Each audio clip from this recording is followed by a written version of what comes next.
따뜻한 감성, 차가운 이성, 정확한 분석이 함께합니다.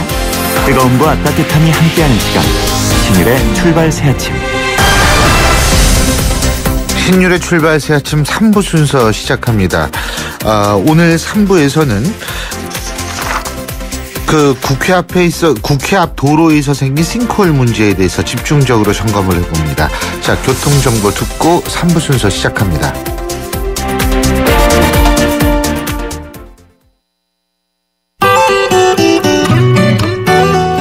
출발 새아침 교통정보입니다. 약수 고가차도 철거 공사로 동호로가 많이 어렵습니다. 동호대교 남단에서부터 약수역까지 쭉 밀려서 가고 있고요.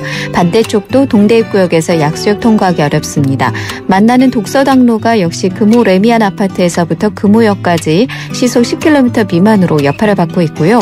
금호로는 금복초등학교 입구에서 금호 빗물 펌프장까지 속도를 못 내고 있습니다.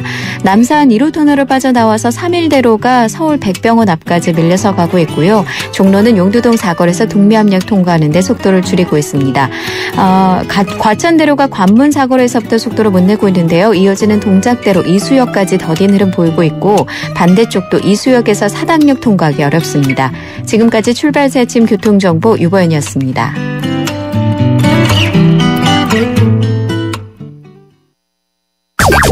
경제 컬럼니스트 정철진의 경제시선.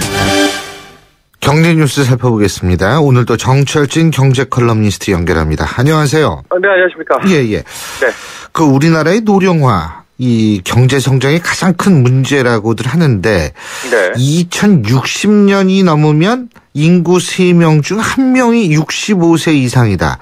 이런 분석도 있던데요. 다 어르신입니다. 예, 2036년 이후부터 노인 1명을 부양하는 생산 인구가 2명 아래로 떨어진다고 하네요. 그죠? 예.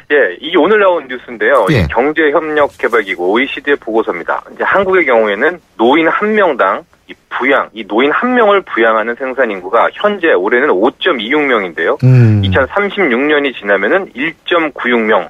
이후에는 1명대가 된다. 뭐 이런 분석 자료입니다. 그럼 노인 1명당 부양 생산 인구가 이렇게 감소한다. 이게 무슨 뜻이냐면요. 아주 극단적으로 말해서 현재는 젊은이 5명이 노인 1명을 부양하고 있다. 우리 사회가. 예. 이런 식이라고 하면은요. 앞으로는 2명이 노인 1명. 아예 생산 인구 1명이 노인 1명을 부양하는 그런 사회가 된다. 그만큼 반이 일하고 반은 은퇴하는 뭐 지극히 심한 극심한 노령화가 된다 이런 건데요. 이거 상당히 큰 문제입니다. 생산인구 1명이 어떻게 자기 먹고 살기도 바쁜데 또 1명을 부양을 합니까? 그렇죠? 더군다나 이게 연금 시스템이 독일 같은 경우는 이 세대 간의 규약이라고 그래가지고 우리나라는 자기가 이렇게 돈을 적립해가지고 나중에 이거 연금으로 받지 않습니까? 독일 같은 경우에는 사실 그런 시스템이 아니거든요. 그러니까 만일 우리가 독일 시스템의 연금 구조 갖고 있었으면 이건 더 큰 문제가 될 뻔했는데. 그런데 2036년 이후에 부양인구 2명 아래로 떨어진다. 세계적으로는 어떻습니까?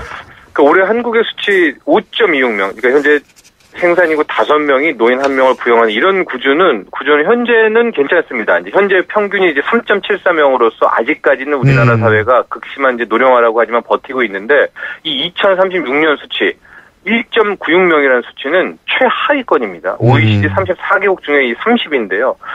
지금 현재 최경환 부총리하고 이주열 신임 한국은행 총재 프레스센터에 만나가지고 막 지금 속보들 막 뜨고 있는데 관련해서 단기적인 경기 부양책도 좋지만은요. 이거를 하기 위해서는 딱 방법 하나가 있습니다. 이 중장기적인 플랜. 아이를 많이 낳는 이거밖에 없습니다. 이거를 어떻게 하든지 아이 낳기 운동 같은 거를 지금 펼쳐야 됩니다. 이거는 정말 아이를 낳지 않으면요. 한국 경제 지금 어떤 방법으로도 다시 성장이라는 건 없거든요. 그래서 교수님도 그렇고 저도 그렇게 다시 우리가 모두 이 아이 낳는데 심혈을 기울여야 됩니다. 아니 근데 2명 이상씩 저도 2명인데 이런 자료 보면은 지금 이게 안 되겠다. 솔직히 얘기해서 우리나라 사람들이 아이를 많이 안 낳는 이유가 교육에 돈이 너무 많이 들어가요. 사실은. 교육비 문제입니다. 예.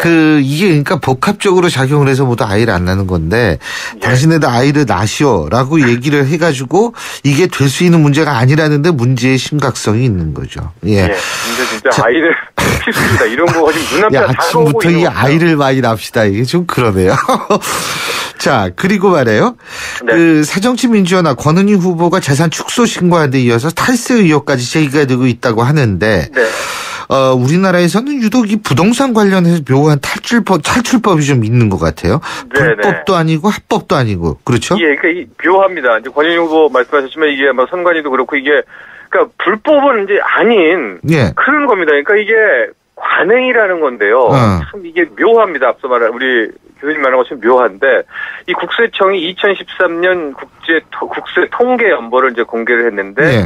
이 국내성의 양도가액을 축소 신고하거나 신고하지 않은 금액이 연간 20조 원대에 달한다. 이렇게 분석 자료를 예. 냈습니다. 좀 구체적으로 보면은 지난해 과세 대상 부동산 건수가 이 36만 4,982건이었는데요. 실제로 이 신고한 양도가액이 한 43조 원 정도 된 것 같아요. 근데 이제 다 신고를 받고 국세청이 이후에 해당 부동산의 실거래가액을 추적하고 보니까 이 양도가액의 신고가 이 43조가 되지 않고 12조 원만을 56조 원을 신고해야 됐다. 이런 겁니다. 그러니까 신고하는 사람 중에서는 12조 원을 신고를 안 했고요. 아예 신고를 하지 않은 아는 사례들이 또 8조 원 된다는 겁니다. 그래서 신고를 낮춰 신고하거나 또 신고를 하지 않은 경우 이게 합쳐가지고 한 20조 원 된다는 건데 그러니까 이게 또 불법이냐 그렇게 말하기엔 이제 관행상 묘하다는 거죠. 이 시가라고 있고 신고가가 우리나라는 좀 많이 다른 것을 차이가 큰 걸 좀 인정하거든요. 그러니까 시가는 뭐 10억이다 해도 신고를 5, 6억에 해도 뭐 이게 어떨 때는 그냥 그래 괜찮아 이러고 또 어떨 때는 이게 뭐 탈세야 뭐 이런 식으로 또 하고 이런 좀 문제가 좀 있습니다. 예. 그러니까 사실은 말이에요. 정부가 저는 흡연자인데 담배값 올리는 이런데 그거 하지 말고 이 돈에 대한 세금만 제대로 받을 생각 해야 되는 거 아닌가요? 그래도요, 대정, 펑크나게 10조 원이라고 하는데 금방 채워집니다. 요번에 청문회 항상 보면 나오는 게 다운 계약서 아닙니까? 그만큼 그렇죠. 우리 사회는 모든 사람들이 이 낮춰 신고하는 게 비일비재하다는 건데 이거 국세청이 모를 일이 없거든요. 그리고 또 게다가 요즘 이제 디지털 시대라 이게 건건이 다 이 전산 처리가 팍팍팍 돌아갑니다. 그러니까 과거와 달리 한눈에 국세청이 다 보고 있습니다. 그래서 이참에 매번 이렇게 취득가액 이게 또 양도가액인 거고 취득가액을 낮추는 쪽에서도 또 세금 낮추려고 산 가격을 또 낮춰서 신고하고 그러니까 어마어마한 돈이 관행으로 탈세가 되고 있는 거거든요. 그러니까 거기 한 40조 된다고 하면 여기에서 1%만 받아도 5%만 받아도 벌써 2조 이상 되는 거 아닙니까? 그렇죠. 4, 5, 20이니까 그러니까 부동산 경기 살리는 것도 좋지만 이렇게 세금 관련 부분, 양도세, 이 취득가 이런 거 낮춰서 하는 것도 국세청이 이제 뻔히 알 텐데 이런 것들에 대해서 약간 좀 가혹하게 세금을 좀 받아야 되는 게 아닌가. 우리 사회가 더 이상 이런 것들을 좀 묘한 합법으로 인정하지 말고 좀 불법이다. 좀 가혹하게 대할 필요도 있을 것 같습니다. 그렇군요. 그리고요. 요새 진짜 편의점 많지 않습니까? 그리고 대중화도 되고 있고. 군대에도 있습니다. 이 편의점이요. 군대도 있어요? 예? 야, 근데 편의점마다 잘 팔리는 품목이 따로 있다고 그러나요? 네, 그렇습니다. 이제 일명 특수 상권 분석이라고 하는데 이런 이 편의점 어디에서는 뭐가 잘 팔린다. 이 자료가 이제 굉장히 귀합니다. 이제 특히 군대, 병원, 어느 공원이랄지요, 주차 타워 이런 곳 특수 지역에서 팔리는 물건들 리스트들은 여러모로 아주 중요한 마케팅 자료가 됩니다. 이제 편의점 한 곳, 땡땡에서 이제 상권별 인기 상품 베스트 5라는 품목이 있었는데요. 고등학교에도 요즘 편의점이 있는데 그쪽에서 1위는 김밥과 주먹밥, 2위가 유제품, 3위가 아이스크림, 이런 순이었다고 하는데 같은 편의점, 학교 편의점인데 대학교에서는 오히려 유제품 쪽이 훨씬 더 1위를 차지한 겁니다. 그러니까 대학교 이제 여대생들이 아마 그런 음료를 좀 많이 마시는 것 같아요. 그런 것들. 지하철 쪽에서는 껌, 캔디, 초콜릿이 또 압도적인 1위입니다. 그러니까 껌이 역시 잘 팔리겠다 우리는 예상을 할 수가 있고요. 군대 PX를 좀 보면은요, 이게 좀 굉장히 압권인데 냉동식품이 거의 1위입니다. 근데 베스트 5 중에서 군대 PX 편의점에서는요, 유제품 음료가 없습니다. 그러니까 냉동식품이랑 간편식 과자는 있는데 유제품하고 음료는 5 안에 못 든다. 이거는 군인들 같은 경우에 냉동 만두는 막 먹지만은 이제 그냥 물을 마신다. 뭐 이렇게 봐야 되겠죠. 아, 예. 돈이 별로 없으니까. 아, 그렇군요. 아, 이 학생 때인데 많이 먹어야죠. 네. 근데 병원 같은 경우는 저는 저희 이제 입원한 분이 저거 해주러 예. 갔을 때 보면은 예. 저는 사실 먹을 거 같은 거 많이 살 것 같은데 병원은 어디예요? 뭐예요? 압도적으로 1위가 과즙음료고요. 1위인데 이제 가져갈 때 병실 병문안 갈 때. 그렇습니다. 이제 뭐 대형병원 어디에 다 1층에 두세 개씩 지금 요즘 편의점이 있는데 저는 네. 지난 주말에 지인 때문에 갔었는데 딱 입구에서부터 양쪽 사이드에 그 과일 그 과즙음료 박스를 그냥 뭐 마치 도열하듯이 이렇게 쭉 있습니다. 네. 일인데 우리가 이제 교통카드를 앞으로 5년, 10년, 15년 분석하면 서울에요. 이게 서울의 모든 교통 지형이 밝혀진다 이런 거 아닙니까? 편의점에 이런 매출 자료도요. 5년, 10년간 쌓여지게 되면은 한국인들의 소비 패턴이 이렇게 쭉 한눈에 바라볼 수 있게 된다고 합니다. 그래서 예. 이런 자료들 이제 뭐 기업들이나 마케팅에 아주 유용할 수 있을 것 같습니다. 잘 알겠습니다. 예, 오늘 소식 고맙습니다. 네, 감사합니다. 예, 지금까지 정철진 경제 컬럼니스트였습니다. 출발 새 아침은 청취자들의 참여를 기다립니다. 짧은 문자 50원, 긴 문자 100원의 문자 서비스 혹은 트위터 YTN 알스타트로 함께해 주세요. 참여하신 분들 중 몇 분을 선정해 준비한 선물을 보내드립니다.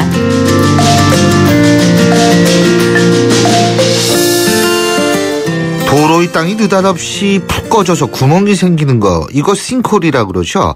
외국에서나 자주 일어나는 일이라고 생각을 했는데 최근 우리나라에서도 이 싱크홀이 자주 나타납니다. 어제 국회의사당 앞에서도 의문의 싱크홀이 발생을 했다고 하는데 잇따라 발견되고 있는 싱크홀 때문에 시민들 불안감이 높아지고 있습니다.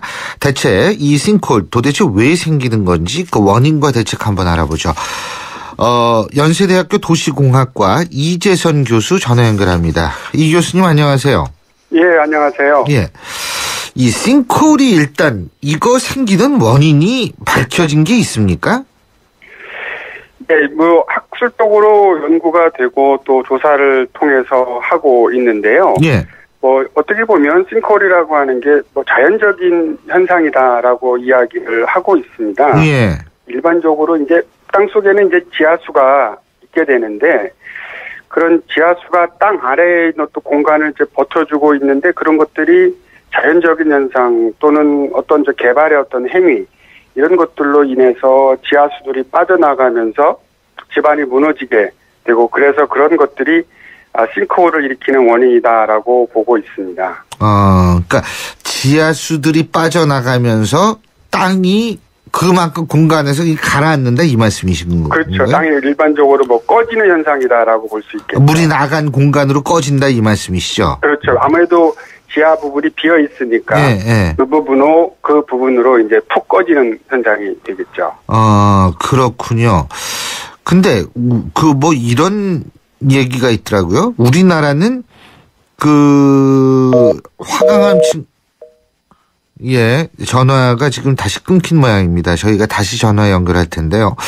참고적으로 이 우리나라에서 싱크홀 같은 경우가 그렇게 자주 일어나지 않았던 이유가 단단한 화강암층과 편마암층으로 이루어진 땅이 많기 때문에 우리나라에서는 그동안 싱크홀이 잘 일어나지 않았다. 뭐 이런 얘기를 하는데 그래서 이 싱크홀은 주로 아까 우리 교수님께서도 말씀하셨지만 석회암 지역에서 많이 발생을 한다고 그러죠. 근데 교수님 안녕하세요. 네네네. 네, 다시 전화 끊겼습니다. 예, 죄송합니다. 아니 근데 좀 여쭤보고 싶은 게 우리나라는 화강암층하고 편마암층이라며요. 땅이 대부분이. 네, 그렇죠. 예, 안전. 그러면은 이게 물을 좀 빈 공간이 생기지 않기 때문에 싱크홀이 발생하지 않는다고 그러더라고요.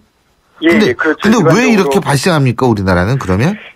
그래서 일반적으로 이제 싱크홀이다 그러면 이제 석화암 지역이 주로 많이 생긴다고 하는데요. 그래서 우리나라는 좀 안전하다고 하는데 이것이 이제 아시다시피 우리나라에서도 이제 그 대기 환경이나 이러한 온난화라든지 이런 걸로 통해서 상당히 기상이변이 일어나고 있거든요. 그래서 그런 걸로 인해서 가뭄이라든지 아니면 집중호우라든지 이런 것들이 있으면서 집안은 안정하지만 땅은 안반은 안정하지만 거기에 있는 지하수 체계나 이런 것들에 큰 변화들이 서서히 이제 나타나고 있는 거고 예. 또 하나는 이제 지하 이런 생태계를 고려하지 않은 어떤 지하 활용 및 개발 이런 것들로 인해서 아마 지하수 네트워크 체계가 변동이 생겨서 우리나라에서도 그런 현상이 이제 서서히 나타나는 것으로 보면 될 것 같습니다. 그렇군요. 근데 싱크홀이라는 게 자연 상태에서도 생길 수가 있는 건가요?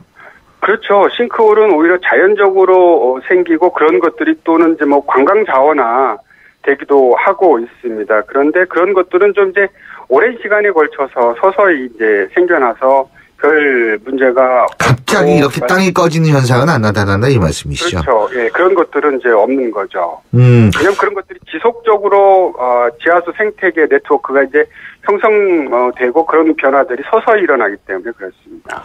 근데요, 이 국회의사당 앞 도로에서는 한다세에 두 차례나 싱크홀이 발생을 했고, 그래서 영등포하고 강서도로사업소에서 조사를 했는데 별다른 문제점을 발견하지 못했다 이거 아닙니까?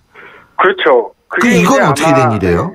이게 상당히 복잡하기 때문에 그렇습니다. 아까 말씀드린 것처럼 겉으로 지표 위에 있는 것들 상당히 저희들이 볼 수 있는데 예. 지하에 있는 네트워크들은 저희들이 상당히 판단할 수 있는 기술이라든지 그런 것들이 없기 때문에 그런 것들 현 상황에서 보기는 상당히 어려운 것 같습니다. 그래서 그런 부분에 대한 어떤 기술력이라든지 조사 연구 이런 것들이 좀 필요한 거죠. 현재로서는 상당히 그것이 어떤 것이 원인 때문에 그렇다라고 하는 것을 국내에서 밝히기는 좀 어려운 것 같습니다. 국내에서 그러면 외국에서는 대충 조사하면 나옵니까? 외국 사람들이 오면? 외국에 꼭 그렇지는 않은데요. 외국에서도 예. 현재 그 원래 원인은 좀 밝히기 어렵습니다만은 지금 이제 뭐 위성 장비라든지 이런 것들 통해 가지고 그런 구멍들이 나타나고 있는 전 징후라든지 이런 것들을 탐지해내고 있거든요. 그래서 예. 그러한 좀 입체적인 기술력을 통해서 지하 공간의 그 변화 이런 것들을 좀 예측을 해 나가고 있습니다. 그렇군요. 근데 이게 원인을 밝혀야지 재발하지 못하게 만들 텐데 그렇다면은 이게 지금 어쨌든 원인이 밝혀지지 않았으니까 네. 이 앞에 도로 지나갈 땐 조심해서 지나가야 된다. 이게 조심한다고 되는 문제가 아니잖아요. 그렇죠. 자동차 가다가 갑자기 땅 푹 꺼지면 어떡합니까? 예, 그렇습니다. 그래서 그런 부분들을 할 때 지하 부분에 대한 물론 이제 지질 검사들을 하고 있습니다만 그런 부분에 대한 것들도 좀 강화를 시켜서 해야 되겠고 여하튼 그 공사를 하면서 지하 그 네트워크 그런 부분에 대한 그 사전에 대한 검토 이런 것들이 상당히 좀 필요할 것 같습니다. 그리고 제2롯데월드에도 싱크홀 논란이 있던데요. 그렇죠? 네네. 그 공사 근데 현장 측은 그 지역이 단단한 화강암 지반이기 때문에 전혀 문제가 없다. 예? 이런 입장인데 또 다른 입장은 공사 이후에 석촌호수 물이 줄어들고 있어서 지하수 유출로 땅속에 빈 공간이 생겨서 붕괴 사고로 부를 수 있다. 이런 의견인데 교수님은 어떤 의견이세요?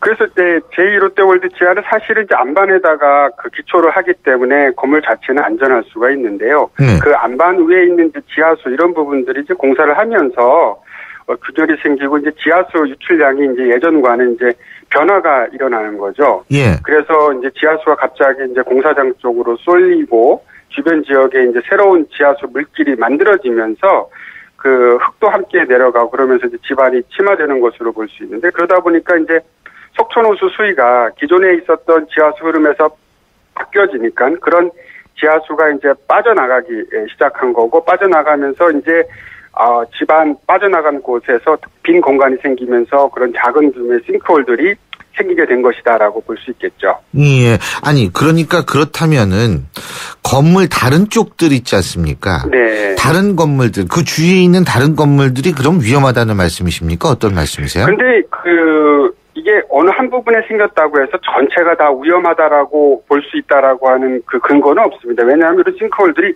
국부적으로 이렇게 일어나는 현상으로 현재는 조사되고 있거든요. 그래서 한 군데가 됐다 해서 전체적으로 파급 효과가 있는 것은 아니다라고 보고 있습니다. 그래서 그 부분은 조금 다른 견해를 가진 분들이 상당히 좀 많이 있습니다. 예. 그리고 싱크홀이 일어나는 주변 땅 보면 멀쩡하더라고요. 거기는 또.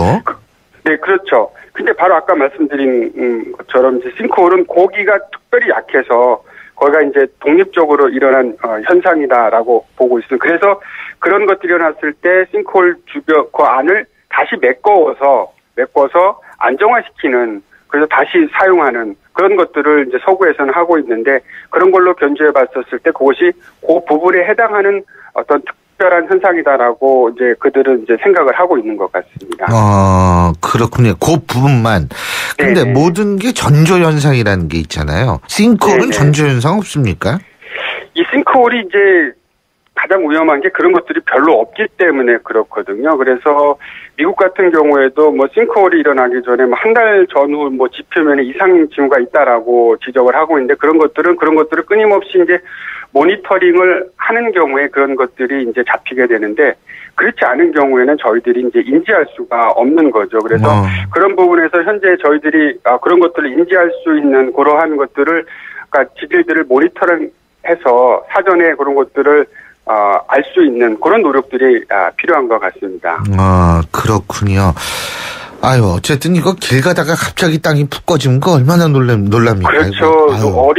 어린이들 특히 자동차 상당히 위험하죠. 그 자동차는 정말 그 3m 아래로 떨어지면 그 어떤 사고가 날지도 몰라요. 예? 그렇습니다. 예. 알겠습니다. 그래서 서구에서는 뭐 그 홀로 인해서 사람들이 빨려 들어가서 구출하려고 하더라도 생사를 확인하지 못한 그런 것들도. 아유, 야, 진짜 무섭네요. 네네. 예, 잘 알겠습니다. 오늘 말씀 여기까지 듣겠습니다. 고맙습니다. 예, 감사합니다. 예, 지금까지 연세대학교 도시공학과 이재선 교수였습니다. 우리 아이 수학 성적이요? 걱정 없죠. 그럼 수학 실력은 어떨까요? 지금 아이의 수학을 진단하세요. 정확한 진단과 처방이 진짜 수학 성적을 만듭니다. 스스로 수학.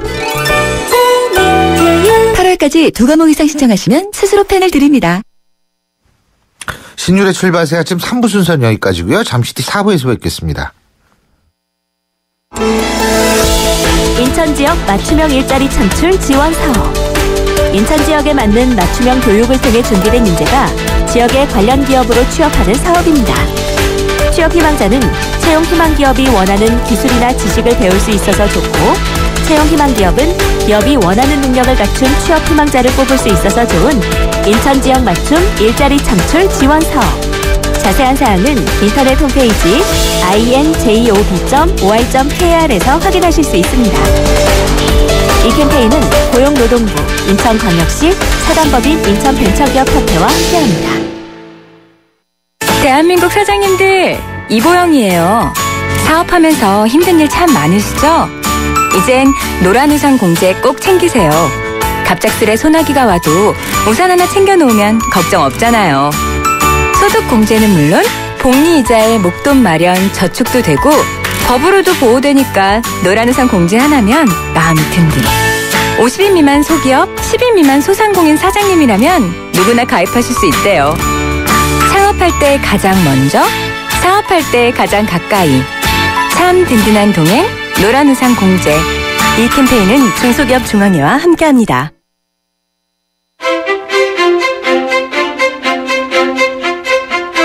여러분은 지금 신율 교수가 진행하는 출발 새 아침을 듣고 계십니다. 신율의 출발 새 아침 4부 순서 광고 듣고 시작하죠. 우리 아이 수학 성적이요? 걱정 없죠. 그럼 수학 실력은 어떨까요? 지금 아이의 수학을 진단하세요. 정확한 진단과 처방이 진짜 수학 성적을 만듭니다. 스스로 수학. 8월까지 2과목 이상 신청하시면 스스로 펜을 드립니다. 몽마르트의 하늘이 당신에게 말합니다. 우리 이번 토요일에 만날까요? 아시아나, 파리, 주 5회 운항. 파리. 토요일 스케줄이 더해진 아시아나로 더 편리하게 떠나세요. 아름다운 사람들, 아시아나 항공.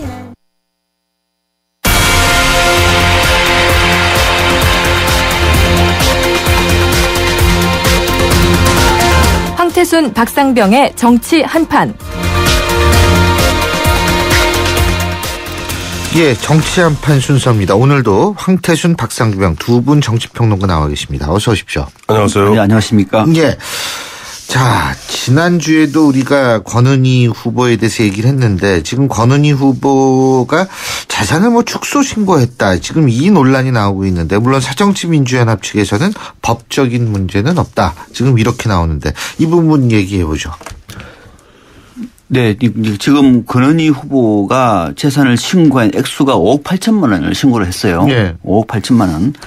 그런데 이제 문제는 5억 8천만 원이 있는 것이 아니고 예. 남편이 부동산 관련 회사를 가지고 있습니다. 두 개를. 한 개는 지분이 40%라고 그러고 한 개는 거의 100% 자기 거라고 그래요. 예.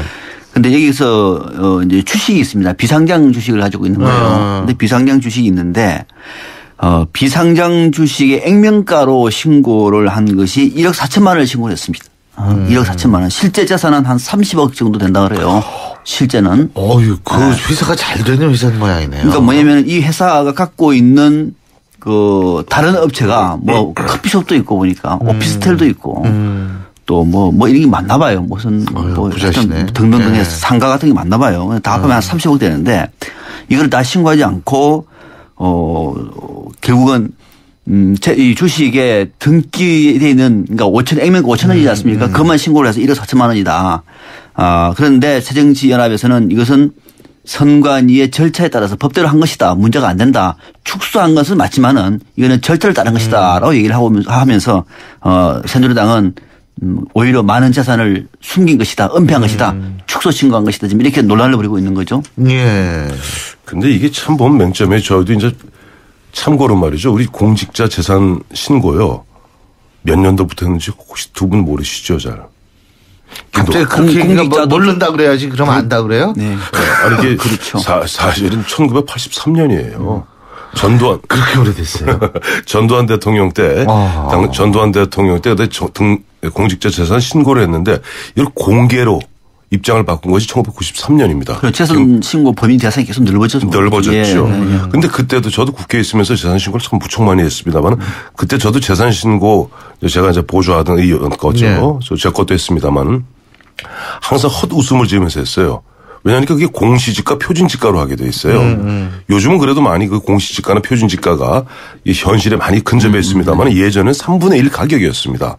그다음에 뭐 예를 들어 보석류 같은 경우는 뭐 품목과 품종만 등록하게 돼 있고 그런 식인데 그런 맹점이 명확하게 드러나는 게 이번 사건이에요. 사실 새정치민주연합이나 권은희 후보 입장에서는 아니 우리는 그냥 그 중앙선관위에 나온 그 요령대로 신고한 것뿐이다. 또 보면은 경찰로서 9년 동안 복무하면서도 그런 식으로 신고해왔고 그런 신고가 공직자윤리위원회에서도 아무 문제가 없었다. 그러니까 거기에는 보면 비상장 주식은 주식 액면가하고 그 수량만 적게 돼 있거든요. 이게 이제 법의 맹점이에요. 아니 그리고 솔직한 얘기로 아파트도 아까 말씀하셨지만 공시지가로 하면 시가하고 많이 차이가 나잖아요. 요즘은 요즘 그 많이 근접해서 요새는 약간 떨어져서 그런 거죠. 2배 정도 차이가 나죠. 저희 그때 20세기입니다만 13, 14, 14대 할 때는 거의 3분의 1 가격. 그때는 옛날 얘기고요. 부동산 값이. 근데 요새는 떨어져서 여기서 포인트는 뭐냐니까 사실은 그런 거예요. 우리가 조금 얘기를 돌려보면 안대희 전 총리 후보자 때 그분이 한 4개월, 5개월 동안 16억 벌었다. 우리 기절하지 않았어요? 왜 그랬을까요? 그 사람에 대한 기대감이 있었던 거예요. 기대감과 현실이 달랐던 거거든요. 지금 마찬가지예요. 권은희 후보에 대해서는 뭐 정의로운 정의의 뭐 상징 이런 식으로 하면 우리가 알고 갖고 있는 우리 나름대로 선입견이 좀 뭐랄까 검소하고 이런 느낌이었는데 보니까 그게 아니라 부동산 소재벌의 만화님이었던 거예요. 그러니까 여기서 충격을 받는 겁니다. 그리고 두 번째 포인트 여기에서 문제가 되는 것은 이 문제를 집중 제기한 곳이 어디냐니까 새누리당이 아니에요. 뉴스타파입니다. 뉴스타파는 다 아시겠습니다만 친노 세력들, 친노 성향의 언론인들이 중심이 되어 있는 이른바 취재, 탐사, 보도 전문 언론 기관이에요. 근데 왜 여기에서 보면 어떻게 보면 성향이 같다고 할 수 있는 권은희 후보를 집중적으로 이름 해부했을까요? 성향이 같지는 않는 것 같고요. 하여튼 보수 쪽에서 보면 성향이 같죠.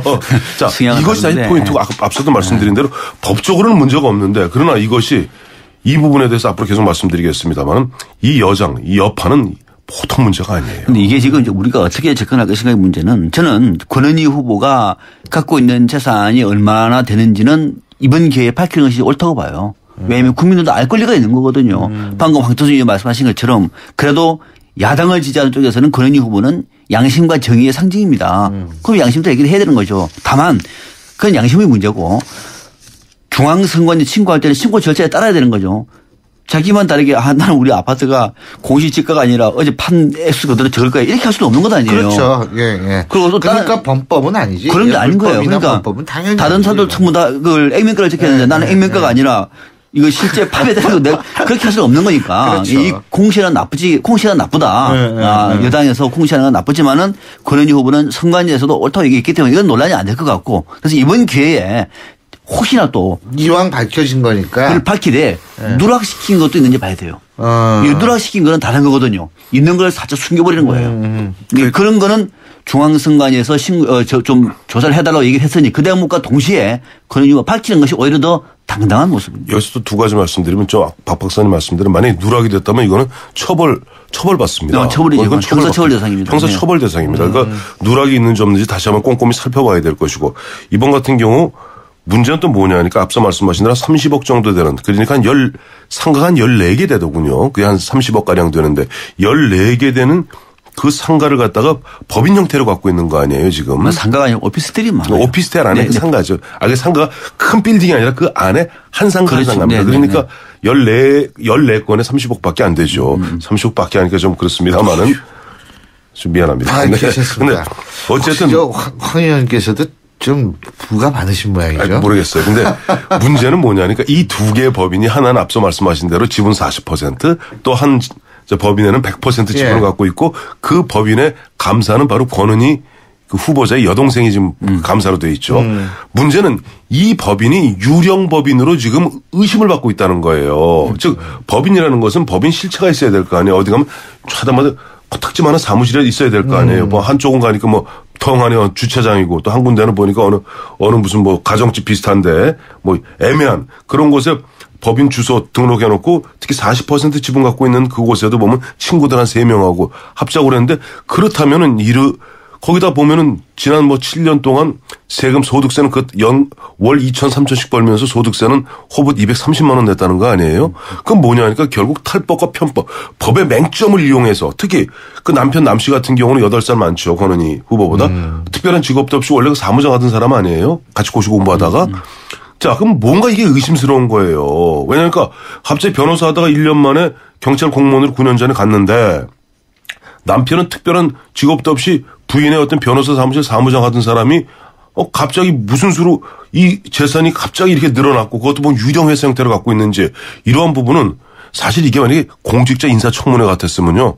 낙마사항입니다. 아니, 뭐 낙마보다도 난리날 문제죠. 그렇죠. 밝힐 문제죠. 그러니까 이것을 우리가 밝히면 되겠네요. 그 예단해가지고 우리가 이것이 무슨 범법이다. 그렇죠. 뭐 그건 아니죠. 그건 아니지만은 공직자 인사청문회 하면은 따질 문제긴 합니다만은 이거는 이제 선출직이기 때문에 이 부분과 관련해서는 적어도 권은희 후보가 전략공천을 받은 지역이라고 하면은 자신이 해명할 필요가 있다. 자, 그리고요. 지금 이제 지도부 책임론이 또 나오고 있습니다. 전략공천 지금 우리 박 박사님이 말씀하셨는데 지도부 책임론 불가피해 보인다. 여기에 대해서 어떻게 보세요? 글쎄 지도부 책임은 조금 더 두고 봐야 돼요. 왜요? 지도부 책임을 어떤 방식으로 묻겠어요? 예를 들어 자, 이제 9일 남았습니다. 9일 남았는데 권은희 후보가 사실상 99% 당선된 거 아니에요? 뭐 광주 광산을이면 자 붙었고 예를 들어서 그 사이에 보면 지금 당초 새정치민주연합이 5석이었잖아요. 그렇죠. 원래 저희 선거 전에.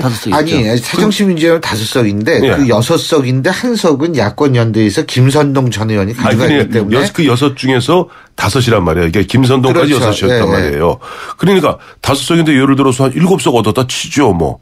그걸 어떻게 실패라고 그러겠습니까? 어떡하겠습니까? 그렇죠. 그거 당 지도부한테 책임 묻기도 애매해요. 그러니까 말은 지금은 당 지도부에 대한 뭐 책임 문제 근데 그건 모든 게 결과가 얘기하는 거거든요. 이 정치라는 것은. 선거 결과 예를 들어서 안 그래도 저 안철수 대표도 그 얘기 하지 않았어요? 자기가 보면 한 5석만 거두면은 잘한 선거라고 잘한 선거다. 그 6석 얻었으면 뭐라고 그러겠습니까? 근데 책임 문제가 그런 이제 결과에 따른 책임 문제가 있으나 이제 중요한 건 그런 것 같아요.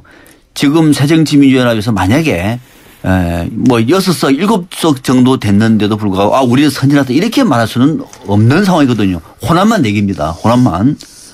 그렇기 때문에 아마 참패할 경우에는 결국은 안철수 김학의 대표는 정치적인 책임은 논외로 하더라도 지도부의 위상은 흔들릴 수밖에 없는 거죠. 그리고 아마 그렇게 되면 당 지도부에 대해서 책임을 지라는 얘기가 나올 테고 뭘 책임지느냐 가지고 공방이 벌어지면은 그건 지도부 흔들릴 수밖에 없는 것 같아요. 제가 볼 때는 아마 질 경우에는 이를테면은 뭐 5석이 아니라 한 6석, 7석 정도를 진다고 얘기하면은 안철수 김학의 대표가 당을 운영하기는 쉽지가 않겠다. 어쩔 수 없이 책임 논란에 휘말릴 수밖에 없습니다. 그런 측면에서 이번에 권은희 어떻게 보면 지금 이번 뉴스타파 같은 경우가 지금 비주류로 몰려있는 친노라고 그러죠. 하고 흐름을 같이 하고 있거든요. 그러니까 이것이 이 뉴스타파의 이런 폭로가 어떻게 보면 730 이후에 당권 다툼을 위한 사전 포석 아닌가 하는 그런 의심받는 것도 앞서 우리 박상면 박사님 말씀하고 그런 흐름을 같이 하는 거죠. 지금 그러니까 새정치민주연합의 당내에는 개파 싸움 뭐 지금 새누리당도 그런 말을 하고 있잖아요. 개파 싸움이 핵심이죠. 그런 끝으로 드러나고 있는 것은 국민들 잘 모릅니다만은 이번에 전략공천에서 아랫돌 빼서 윗돌 기는 방식의 공천이 이루어진 이유는 뭐냐면은 개파 싸움 또는 개파 안배의 문제였거든요. 아마 이번 730 재보선 끝나고 나서 성적이 좋지 않을 경우에는 당내에서 아마 친노가 전면 등장하면서 아마 비대위 또는 임시 전당대 분명히 그런 얘기 나올 겁니다. 그렇죠. 아니 더군다나 이번에 그 대선 후보로 이 거론됐던 과거에 그런 분들이 2분 나가시고 또 천정배 전 의원 전 장관 같은 경우에는 배제가 되고 그래서 실질적으로 이 730 재보선의 의미라는 게 결국 이제 두 대선 후보, 잠재적 대선 후보의 성공 여부에 따라서 또 지형도 달라질 수 있고 이런 거 아니겠어요? 그렇죠. 손학규 후보라든지 김두관 후보가 원내에 진입할 경우에는 다른 지형 변화가 생길 수가 있는 대목이죠.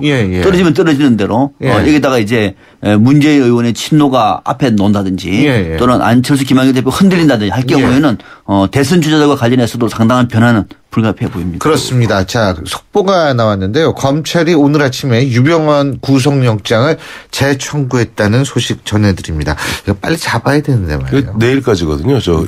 내일까지가 재청구한다고 그랬는데 저 재청구하면 한 달 정도 저 기한으로 나올 텐데 지난번 2달짜리 나왔잖아요. 한 달 내 못 잡으면 참 검찰도 갑갑할 거예요. 빨리 잡아야 돼요. 지금까지 못 잡은 한 달 내 잡을까요? 국내에 있대는데. 그것도 알 수 없습니다. 이거 하도 지금 보니까 가담 항설들이 많아갖고요.